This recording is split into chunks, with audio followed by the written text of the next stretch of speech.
Filipino beauty queen Maureen Montagne is excited for her next adventure as Miss Globe. Maureen arrived back home earlier this week after bagging the country's third Miss Globe crown. She competed with more than 40 candidates in the coronation night held over a week ago in Albania. And Maureen joins us right now here on New Day. Hi Maureen, how are you? Hello, maganda umaga. Thank you so much for having me. I'm doing fabulous. How are you? Well, we are doing fine here, but I mean, has it actually sunk in, this amazing victory of yours as Miss Globe? I mean, how has it been so far, your first week? Yes, but it feels surreal. It was such a long journey getting to the Miss Globe stage. Binibining Filipinas was delayed for almost 2 years. So it was so fulfilling to finally get to Albania to compete and, of course, to bring home the crown. Okay, well, do take us back. We want to join you on that journey. Take us back to that moment when you were announced as the winner. What was going through your mind? I mean, throughout the competition, did you have an idea as to where you stood among the other ladies? Yeah, so all throughout the competition, I was in the top 2 for every portion, for bikini, for our head-to-head speaking and debate challenge.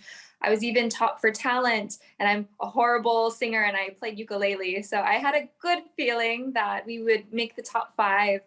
And when I was in the top 2, I just kept thinking, I hope this is it. I hope it's my time. Because I've been first runner-up before several times and I've never won. So it was just a moment of relief of, the pressure washed away, and it felt like all the hard work, the wishing, the waiting, the praying, it was worth it. What would you say would be that one factor that actually catapulted you to the crown? The organization actually said that Filipina representatives are the most serious. We really treat it like a job. And I told them I want to be the best Miss Globe you've ever had. And they saw that in me. And that's why I think I won the crown. It was the professionalism and, my drive for the crown. Well, I love that answer. That would have been the perfect beauty queen answer. But speaking of the question and answer portion that you had, I mean, your question, just for the benefit of our viewers, now, beauty is a merit, and how can one enrich it with other values? I mean, what was going through your head when you were asked that question? Yes, at the end of the day, I try to answer every Q&A portion with my heart. And of course, beauty is more than skin deep.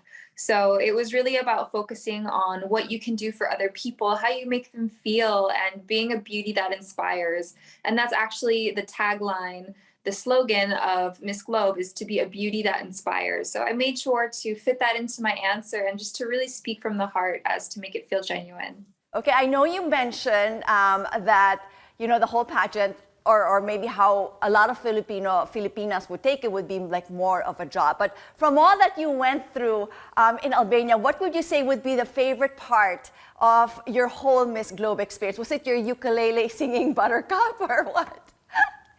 Definitely not. I get stage fright when I sing in front of others, but I think it'd have to be touring Albania. I had never really known about Albania, but we spent about 2 weeks touring from Flora to Elbasan to Berat to Tirana. We went to the highest mountain in the country. We visited castles. There's so much ancient history in Albania. So discovering the beauty of Albania was definitely my favorite part.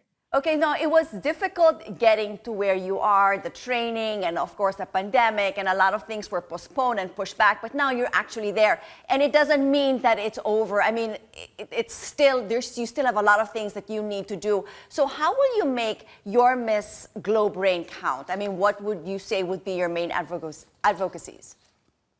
Yeah, so it's not what Miss Globe can do for me, it's what I can do for Miss Globe. So with my year, I intend on working with my advocacies, which is feeding the hungry all around the globe. I've already been invited to Canada, to Greece, back to Albania, and I plan on working within the communities as well as dito sa Pilipinas, feeding the hungry and making a difference. Okay, so sounds like you'll be quite busy for the next few months, that is. What would you say would be your advice para sa mga aspiring beauty queens? I mean, we've had an amazing run these past, 5 weeks. And I'm sure a lot would say, well, if they can do it, I want to be able to do it. What would your advice be? My advice to anybody chasing their dreams right now is to pour your heart and soul into it. Continue to improve, hone in on your crafts, and don't give up. I know with the pandemic, a lot of dreams were put on hold. Mine were too. But as long as you keep following your heart and you put in the work, you can achieve them. So please don't give up. There you go. I'm so glad you didn't give up and now you wear the crown. Congratulations again. Maureen, thank you so much for joining us this morning right here on New Day. All the best. Thank you so much.